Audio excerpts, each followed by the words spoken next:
El recuerdo de mi primo, de Daniel, no es una fotografía fija en la pared de mi memoria. Es una ráfaga de viento helado que entra por una ventana mal cerrada en plena madrugada.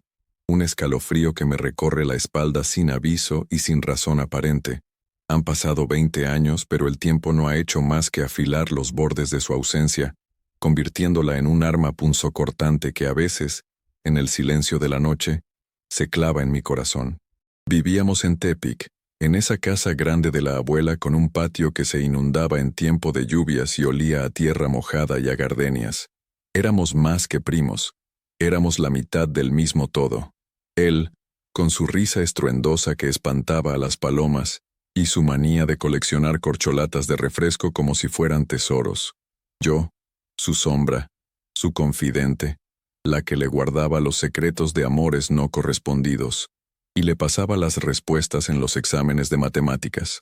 Daniel era luz, una de esas luces que no sabes cuánto iluminan hasta que se apagan de golpe, y su luz se apagó en esa carretera, la que va serpenteando hacia la costa, un monstruo de asfalto que se ha tragado más historias de las que se cuentan.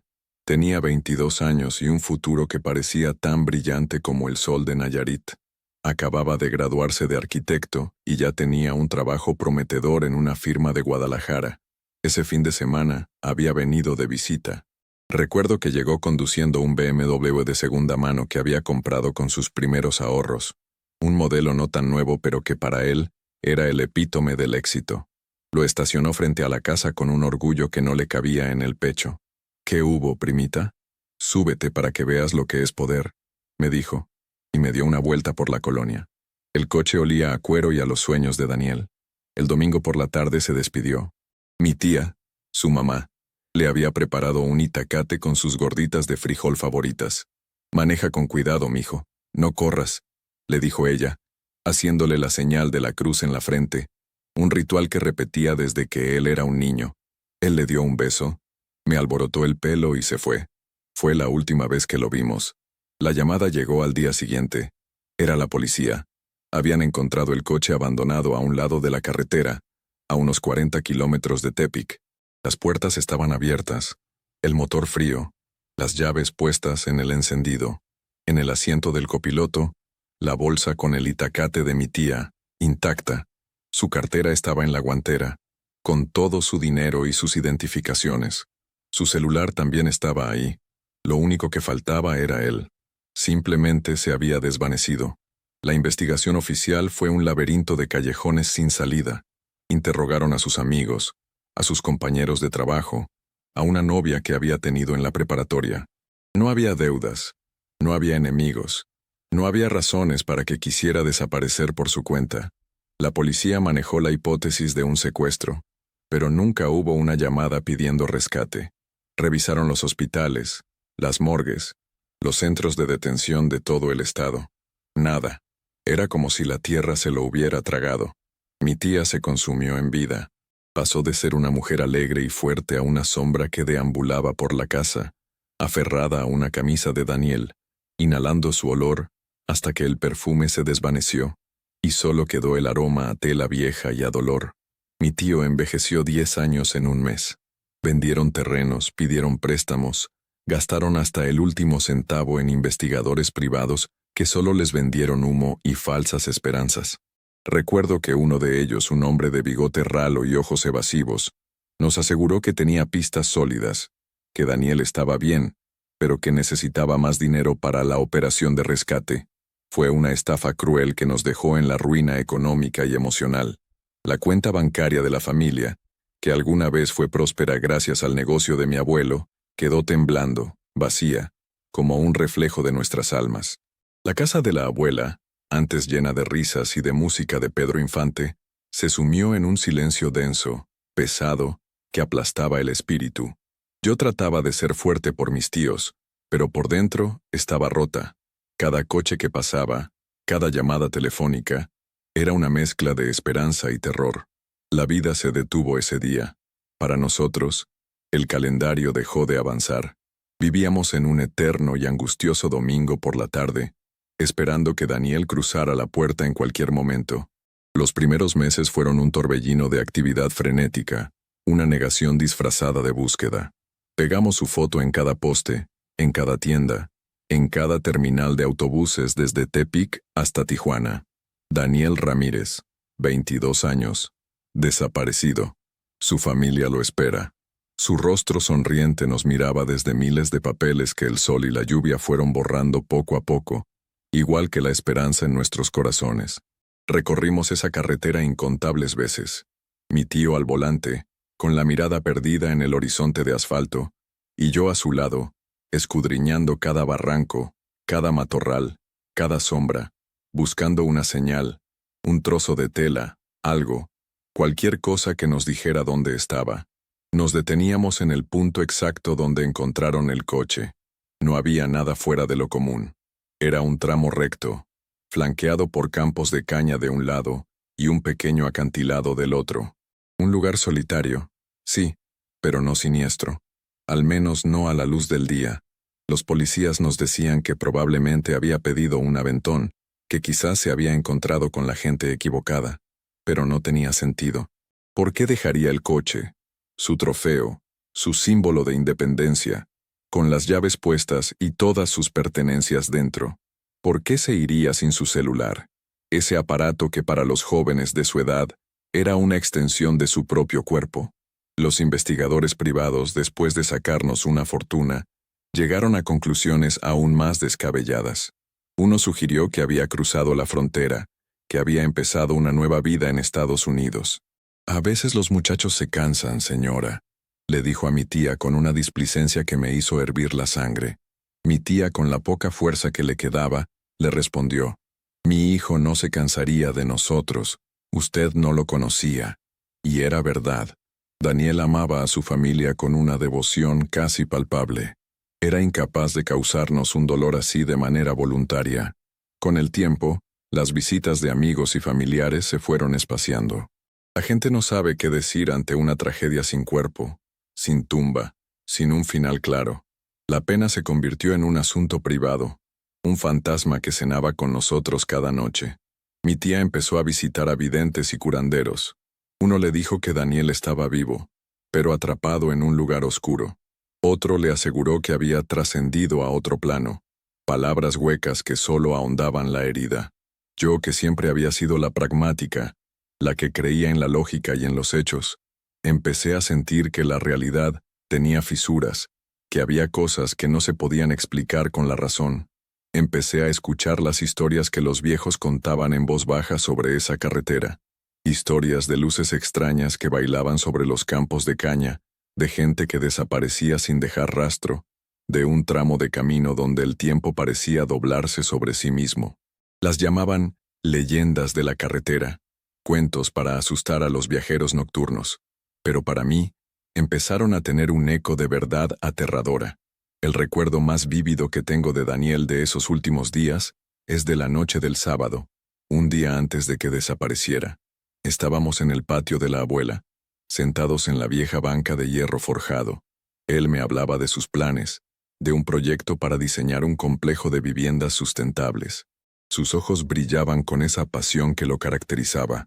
Llevaba puesta una camisa de lino blanco y unos jeans. Recuerdo que sacó de su bolsillo una pequeña caja de terciopelo.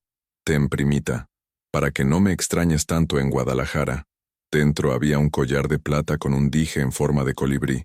Dicen que los colibríes son mensajeros, que llevan los pensamientos de un lugar a otro. Así, cuando pienses en mí, yo lo voy a saber. Me lo puse y nunca me lo he quitado. Es lo único material que me queda de él, un pedazo de su esencia colgado de mi cuello. Esa noche hablamos durante horas, bajo un cielo cuajado de estrellas. Si hubiera sabido que era nuestra despedida, le habría dicho tantas cosas. Le habría dicho que era el mejor primo del mundo, que su luz era mi guía, que sin él, mi mundo estaría un poco más oscuro. Le habría pedido que no se fuera, que no tomara esa carretera, pero la vida no nos da esos avisos. Simplemente, sucede. Y nos deja con el eco de las palabras no dichas y el peso de un futuro que nunca fue. La desaparición de Daniel no fue solo una ausencia, fue una amputación. Nos arrancó una parte del alma, y la herida, 20 años después, sigue abierta. supurando preguntas sin respuesta en la desoladora soledad de esa carretera. Los años pasaron como un río lento y turbio, arrastrando consigo la juventud de mis tíos y la mía. La vida, con su insistencia cruel y maravillosa, nos obligó a seguir adelante, a construir una apariencia de normalidad sobre los cimientos rotos de nuestra familia. Mi tía volvió a cocinar, pero sus platillos ya no tenían el mismo sabor. Mi tío reabrió el negocio, pero sus ojos ya no brillaban con el mismo entusiasmo. Yo terminé la universidad, me casé, tuve 2 hijos. Les hablé de Daniel, de su tío el arquitecto que construía castillos en el aire, y les enseñé sus fotos. Para ellos era una figura mítica, un personaje de un cuento triste, pero para mí seguía siendo una presencia constante, un susurro en el viento. La casa de la abuela se vendió. Era demasiado grande, demasiado llena de fantasmas. Mis tíos se mudaron a una casa más pequeña, y el cuarto de Daniel, que habían mantenido intacto durante años, fue finalmente desmantelado. Cada objeto, cada libro, cada prenda de ropa, fue guardado en cajas con una delicadeza de arqueólogo, como si fueran reliquias sagradas. Hace un par de meses, mientras ayudaba a mi tía a organizar el closet, encontré una de esas cajas. En el fondo, debajo de un suéter de lana que le había tejido la abuela, estaba su agenda de arquitecto, un cuaderno de pasta dura color negro. La abrí con manos temblorosas. En sus páginas había bocetos de edificios, cálculos estructurales y, en las últimas hojas, anotaciones personales. La mayoría eran reflexiones sobre su carrera, sobre sus sueños, pero una de ellas me heló la sangre. Estaba fechada el día de su desaparición. Decía, he vuelto a verla, esa luz en la carretera. No es un coche, no es un reflejo. Llama, siento que me llama. Debajo, un pequeño dibujo, casi un garabato, una espiral de luz con un punto en el centro. Mi corazón se detuvo. ¿Daniel había visto algo antes? ¿Por qué no nos dijo nada? La pregunta me taladró el cerebro. Sentí como si una puerta, cerrada y oxidada durante 20 años, se abriera de golpe, revelando un pasillo oscuro y desconocido. Ese descubrimiento fue la chispa que encendió una hoguera latente en mi interior. La necesidad de saber, de entender, se convirtió en una obsesión. Ya no era suficiente con recordar. Necesitaba regresar. Necesitaba enfrentar esa carretera, ese monstruo que se había tragado a mi primo. Mi esposo, Ricardo, un hombre bueno y sensato, trató de disuadirme. Elena, por favor, ¿qué vas a encontrar después de tanto tiempo? Solo te vas a lastimar más. Mis hijos, ya adolescentes, me miraban con preocupación, pero no podían entenderlo. Esto era algo mío, algo que le debía a Daniel, a mi tía, a la niña que fui, y que se quedó esperando en vano en el porche de la casa de la abuela. Así que, una mañana de jueves, empaqué una pequeña maleta, me despedí de mi familia y conduje hacia Tepic. El viaje de 3 horas se sintió como una eternidad. Cada kilómetro recorrido era un paso hacia el pasado, hacia el epicentro de mi dolor. Me registré en un pequeño hotel en el centro de la ciudad. No quería quedarme con mis tíos. No quería que mi angustia se sumara a la suya. Necesitaba hacer esto sola. La primera persona a la que busqué fue a don Ramiro, un viejo amigo de mi abuelo que había sido jefe de la policía municipal en aquellos años. Lo encontré en su casa de siempre, sentado en una mecedora en el portal, con la mirada perdida en el ir y venir de la gente. Ahora era un anciano de 80 y tantos años, con la piel curtida por el sol y las manos llenas de manchas de la edad. Al principio no me reconoció, pero cuando le dije quién era, sus ojos se iluminaron con una chispa de tristeza. Elenita, sigues igualita a tu madre. ¿Qué te trae por acá, mija? Le conté de la agenda, del dibujo, de la sensación de que había algo más. Don Ramiro suspiró, un sonido largo y cansado. Ay, mija, ese caso nunca me dejó en paz. Le dimos 1000 vueltas y siempre terminábamos en el mismo punto. La nada. Se quedó en silencio por un momento, meciendo su cuerpo lentamente. Pero sí, había cosas raras, cosas que no pusimos en los informes oficiales porque nos habrían tomado por locos. Me contó que, semanas después de la desaparición de Daniel, otros conductores empezaron a reportar avistamientos extraños en el mismo tramo de la carretera. luces que aparecían de la nada, que se movían de forma errática y luego desaparecían. Unos hablaban de una sensación de tiempo perdido, de conducir durante lo que parecían minutos y descubrir que había pasado más de una hora. Otros de una extraña estática en la radio del coche, seguida de un silencio absoluto como si el mundo entero se hubiera quedado mudo. Al principio pensamos que eran borrachos, gente que quería llamar la atención, pero eran demasiados testimonios, de gente seria, de familias. Algo pasaba, y sigue pasando, en ese lugar. Los lugareños lo llaman el tramo del silencio. Las palabras de don Ramiro confirmaron mis peores temores y, a la vez, encendieron una extraña llama de esperanza. No estaba loca. Había algo allí, y Daniel lo había visto. Al día siguiente conduje hacia allá. El cielo estaba encapotado, de un color gris panza de burro que presagiaba lluvia. A medida que me acercaba al kilómetro 40, sentí un nudo en el estómago. El paisaje era exactamente como lo recordaba. Los cañaverales altos y densos a un lado, el barranco al otro.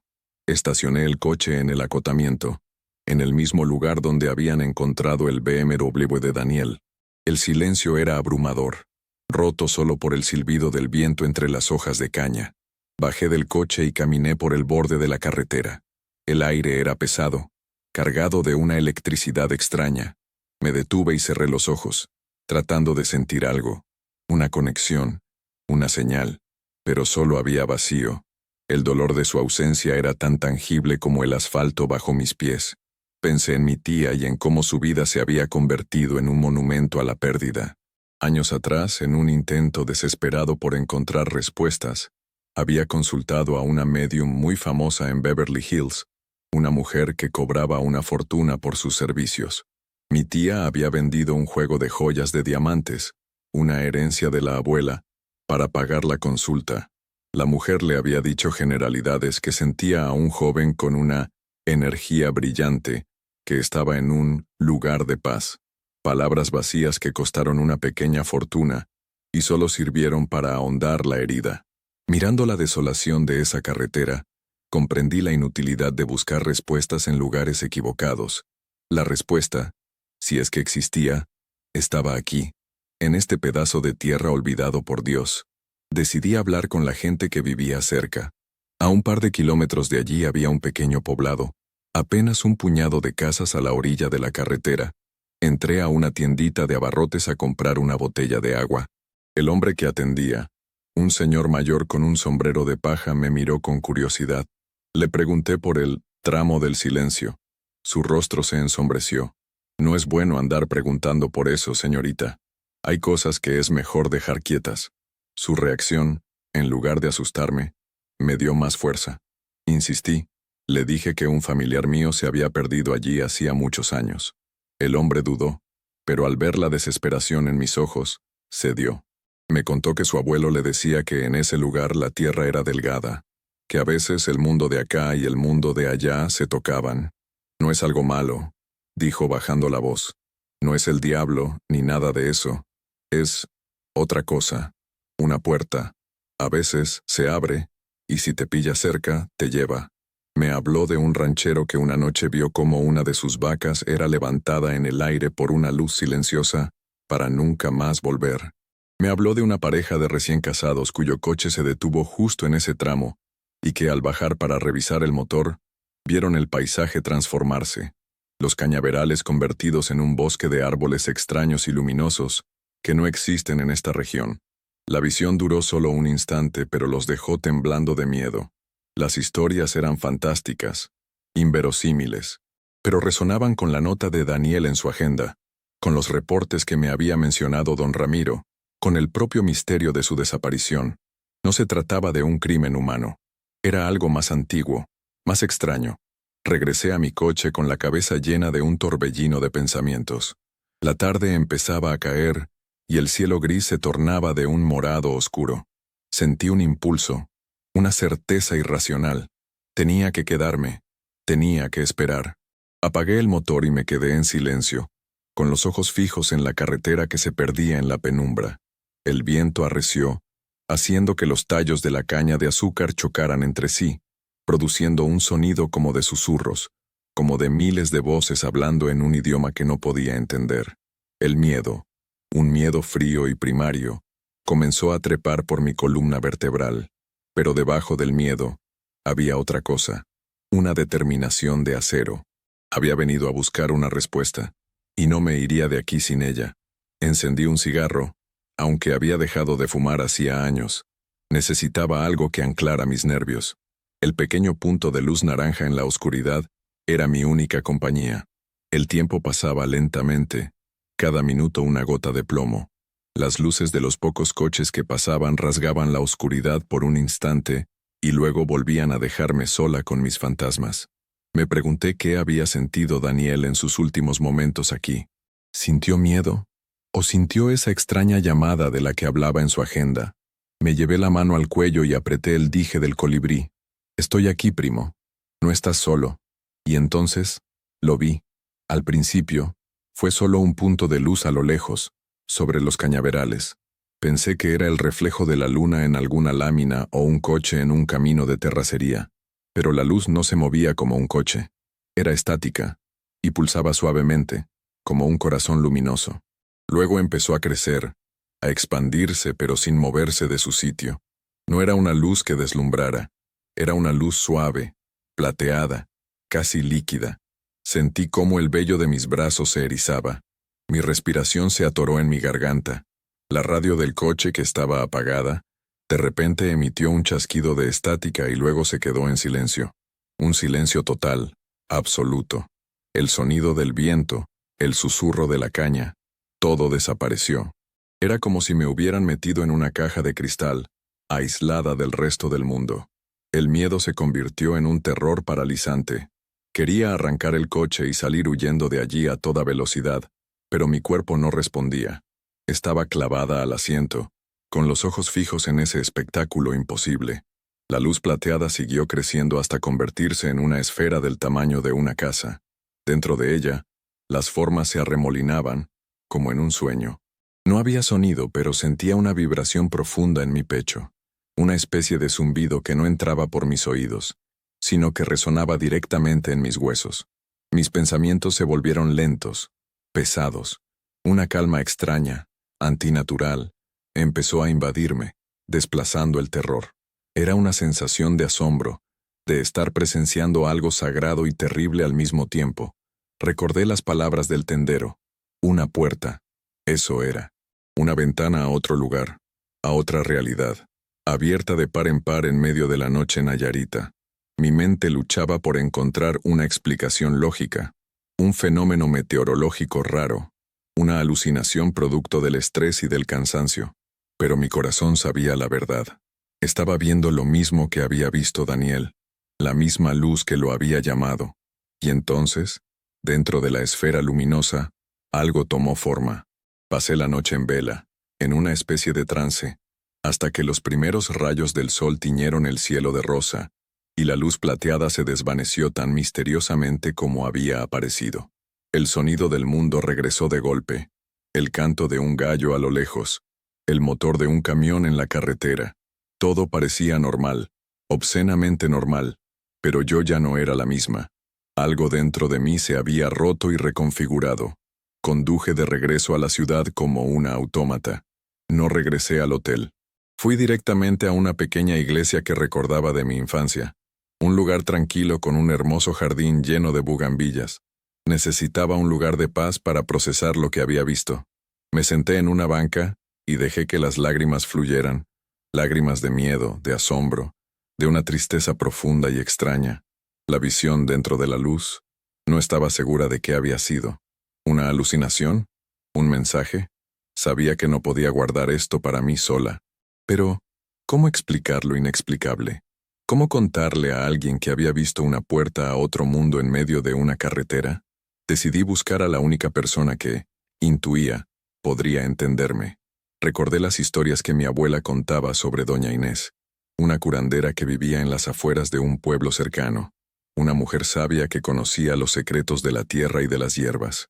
La gente decía que tenía el don de ver. Tardé casi todo el día en encontrarla. Su casa era una pequeña choza de adobe, rodeada de un jardín caótico pero lleno de vida, con plantas de todo tipo que desprendían un aroma a tierra y a misterio.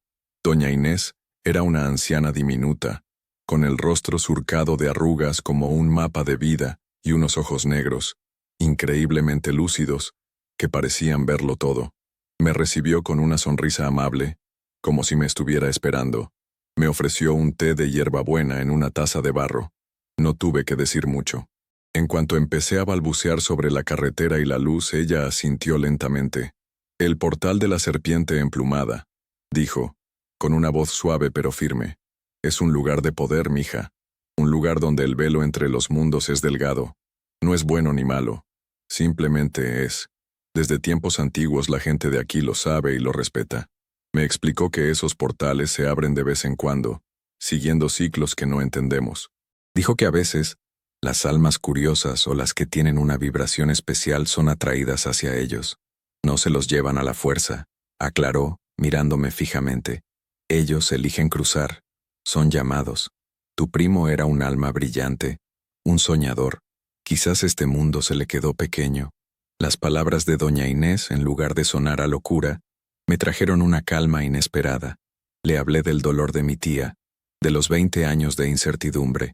Ella me escuchó con paciencia, con una empatía que me conmovió hasta los huesos. Me dijo que la incertidumbre es un veneno lento, y que a veces, la verdad, por extraña que sea, es el único antídoto. Tu tía no necesita entenderlo con la cabeza, sino con el corazón. Necesita sentir que su hijo no sufrió, que no fue víctima de la maldad de los hombres, sino que siguió un camino diferente, un destino que no podemos juzgar. Antes de irme, me dio un pequeño amuleto de obsidiana. Para la protección, dijo, y para que recuerdes que hay más cosas en el cielo y en la tierra de las que podemos ver. Regresé a la ciudad sintiéndome extrañamente ligera. El peso de la culpa, de las preguntas sin respuesta, había comenzado a disiparse. Esa noche, antes de volver a casa, decidí hacer una última visita. Fui a cenar con mis tíos. Les preparé su platillo favorito, chiles rellenos, como solía hacerlo mi abuela. La conversación al principio fue forzada, llena de los silencios y los temas evitados que se habían acumulado durante años. Pero después de la cena, reuní todo mi coraje y les conté. Les conté todo, desde la agenda de Daniel hasta mi experiencia en la carretera y mi conversación con doña Inés. Hablé con calma, sin tratar de convencerlos, simplemente compartiendo mi verdad. Mi tío me escuchaba con escepticismo, pero en los ojos de mi tía vi algo que no había visto en 20 años. Una chispa de luz. Cuando terminé de hablar, la habitación quedó en silencio. Temí haber cometido un terrible error, haberles causado más dolor. Pero entonces mi tía se levantó, caminó hacia mí y me abrazó. Fue un abrazo largo, profundo, un abrazo que contenía 2 décadas de lágrimas no lloradas. «Gracias, mija», me susurró al oído. «Gracias». No me dijo si me creía o no. No importaba. Lo que importaba era que mi historia, mi visión, le había dado algo que ni el dinero ni los investigadores ni las médiums de lujo le habían podido dar. Una alternativa a la violencia sin sentido. Una narrativa donde su hijo no era una víctima, sino un explorador. Esa noche antes de dormir en mi antigua habitación, mi tía entró. Llevaba en sus manos una pequeña caja de madera. «Esto era de Daniel», dijo. «Quiero que lo tengas tú». Dentro estaba su reloj, un Tag Heuer que mi abuelo le había regalado en su graduación. Un reloj elegante, de hombre exitoso, que se había detenido a las 8:17, la hora aproximada en que la policía calculó que había abandonado su coche. Tomé el reloj, sintiendo el frío del metal en mi piel. Era un símbolo de un tiempo que se había detenido, pero también, ahora, un símbolo de un viaje que había comenzado. La historia de Daniel no había terminado en esa carretera. Simplemente, había cambiado de rumbo. Armada con la extraña paz que me había dado la conversación con doña Inés, supe que tenía que volver una última vez a la carretera. No por curiosidad, no por morbo, sino para despedirme. Era un ritual que necesitaba, una forma de cerrar el círculo que se había abierto 20 años atrás. Esta vez, no iría de noche. Quería ver el lugar con la claridad del día, despojado de las sombras y los miedos nocturnos. Antes de partir pasé por el mercado y compré un ramo de cempasúchil, las flores de los muertos, aunque en mi corazón sentía que Daniel no lo estaba. También llevé conmigo el reloj detenido y la agenda con su último escrito. Sentía que eran piezas de él, anclas que me conectarían con su memoria en ese lugar tan cargado de energía. El viaje se sintió diferente. El nudo en mi estómago había desaparecido, reemplazado por una serenidad melancólica. Conducía lentamente, absorbiendo el paisaje, tratando de verlo con nuevos ojos. Los cañaverales ya no me parecían siniestros, sino simplemente campos esperando la cosecha. El cielo, de un azul intenso, estaba salpicado de nubes blancas que parecían pintadas a mano. Llegué al kilómetro 40 y estacioné el coche. El sol de mediodía bañaba la carretera, eliminando cualquier rastro de misterio. Caminé hasta el borde del pequeño acantilado y miré hacia abajo. Era una caída de unos 20 metros cubierta de maleza. Abajo todo estaba quieto. Durante años me había torturado con la imagen de que Daniel podría haber caído allí, herido y solo. Ahora, esa idea me parecía lejana, improbable. Coloqué las flores de cempasúchil en el suelo, formando una pequeña cruz naranja. Junto a ellas, puse el reloj y la agenda abierta en la página del dibujo de la espiral. No recé en el sentido tradicional. Simplemente hablé.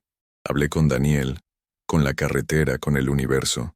Le conté cuánto lo extrañábamos, lo orgullosos que estábamos de él. Le dije que entendía, o que al menos intentaba entender, su partida, que ya no sentía rabia, solo amor y una profunda nostalgia. Le pedí perdón por haber tardado tanto en buscar la respuesta en el lugar correcto. Mientras hablaba, una brisa suave se levantó, haciendo susurrar las hojas de la caña. Sentí una caricia en mi mejilla, tan real como una mano. Y por un instante, un brevísimo instante, percibí un aroma familiar, el de la loción que él usaba, una mezcla de cítricos y madera. Una sonrisa se dibujó en mi rostro. Era su forma de decir adiós, su forma de decirme que todo estaba bien. La verdadera prueba, sin embargo, vendría después, al regresar a la vida cotidiana, a un mundo que no cree en portales ni en luces misteriosas. ¿Cómo mantener esa certeza en medio del escepticismo? Mi esposo Ricardo me escuchó con atención cuando le conté toda la historia. Él, un ingeniero de mente cuadrada, no trató de racionalizar mi experiencia. Simplemente me dijo, no sé qué viste, Elena, pero veo que te ha traído paz, y eso es lo único que me importa. Sus palabras fueron el mayor regalo. Comprendí que no necesitaba que el mundo creyera mi historia. Solo necesitaba que mi círculo más cercano respetara mi verdad. Mis hijos también me sorprendieron. Mi hijo mayor, Mateo, que estaba estudiando física en la universidad, en lugar de burlarse, empezó a hablarme de la teoría de cuerdas, de los multiversos, de la posibilidad de que existan otras dimensiones paralelas a la nuestra. Quizás lo que viste, mamá, no es magia. Quizás es ciencia que todavía no entendemos. Su perspectiva me fascinó. Quizás las leyendas de los viejos y las teorías de los científicos modernos estaban hablando de lo mismo, pero con un lenguaje diferente. Quizás la puerta que se tragó a Daniel no era una anomalía, sino una parte fundamental de la estructura del cosmos, un recordatorio de que la realidad es mucho más vasta y extraña de lo que nuestra limitada percepción nos permite captar. El cambio más grande, sin embargo, fue en mi tía. Unas semanas después de mi viaje, me llamó por teléfono. Su voz sonaba diferente, más ligera. Me contó que había soñado con Daniel. En el sueño, él no era un joven de 22 años, sino un hombre maduro, con algunas canas en las sienes. Estaba en un lugar lleno de una luz increíble, rodeado de estructuras arquitectónicas que desafiaban la gravedad, edificios hechos de luz y de sonido. Llevaba en la mano una bolsa de papel. «Mira, mamá», le decía sonriendo, «te traje tus gorditas. Aquí también me cuidan bien». Mi tía se despertó llorando, pero no de tristeza sino de alivio. Por primera vez en 20 años, el sueño no había sido una pesadilla, sino un reencuentro. Ese sueño fue un bálsamo para su alma herida. Poco a poco, la vi florecer de nuevo. Volvió a reunirse con sus amigas, se inscribió en una clase de pintura, empezó a usar ropa de colores vivos. La sombra que la había habitado durante 2 décadas comenzó a retirarse, dando paso a la mujer que era antes. La ausencia de Daniel seguía doliendo, por supuesto. El amor no desaparece, pero el dolor se había transformado. Ya no era un ancla que la hundía, sino una estrella lejana que la guiaba. A veces, me pregunto si mi experiencia en la carretera fue real, o si fue una construcción de mi mente, una historia que mi psique necesitaba crear para poder sanar. Pero luego miro el reloj detenido, toco el collar de colibrí en mi cuello, recuerdo el abrazo de mi tía, y sé que no importa. La verdad no siempre reside en los hechos verificables, sino en el impacto que tiene en nuestras vidas. Mi viaje a esa carretera no me devolvió a mi primo, pero me devolvió la paz. Me enseñó que hay misterios que no están hechos para ser resueltos, sino para ser aceptados, y que el amor, como la energía, no se crea ni se destruye, solo se transforma, cruzando a veces umbrales y dimensiones que apenas empezamos a imaginar. La carretera de Tepic ya no es para mí un lugar de pérdida, sino un recordatorio de que el universo es un lugar mucho más grande y mágico de lo que nuestros ojos pueden ver. Gracias por llegar hasta el final de esta reflexión. Si estás leyendo esto, quiero que sepas que no estás solo. Ahora, te invito a un momento de calma. Voy a compartir una oración. No importa tu religión, sino tu fe. Una oración pensada para ayudarte, para abrazar a todos los que en silencio luchan, sienten, esperan. Solo cierra los ojos un instante y deja que estas palabras te acompañen. Ten fe. Todo va a estar bien. Orar. Encenderse por dentro. Hay dolores que nadie ve. Dolores que no gritan, no sangran, pero pesan como un velo sobre los hombros. Esos que uno carga en silencio, tratando de entender, de seguir, de soportar.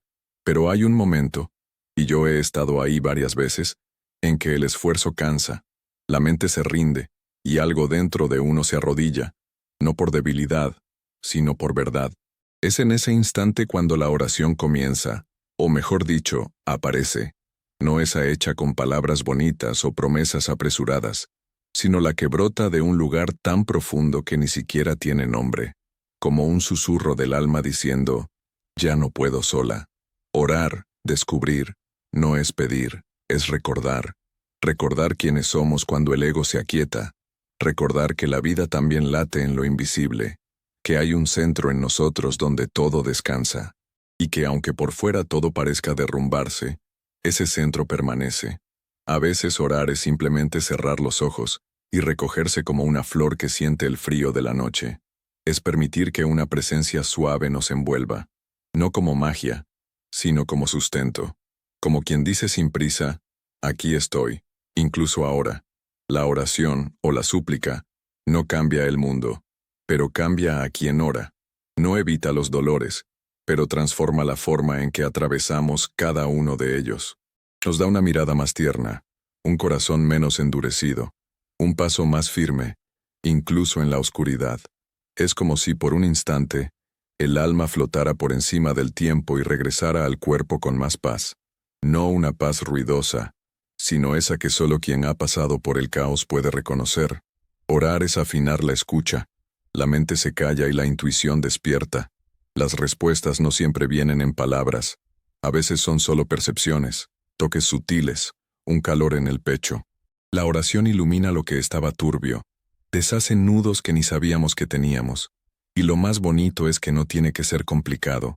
Orar es hablar con Dios, con el universo, con esa inteligencia amorosa que nos habita y nos envuelve, incluso cuando lo olvidamos.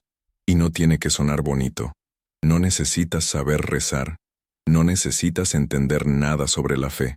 Puede ser un desahogo en la ducha, una lágrima en la almohada, una frase susurrada antes de dormir. Cuídame. Puede ser incluso el silencio, cuando el dolor es tan profundo que no salen palabras. Dios entiende todo eso. El universo escucha lo que el corazón no sabe decir. No hay una forma correcta. Hay presencia. Y cada vez que nos permitimos ese encuentro, aunque sea sin ritual, aunque sea sin certeza, es oración. Es tan simple, tan al alcance.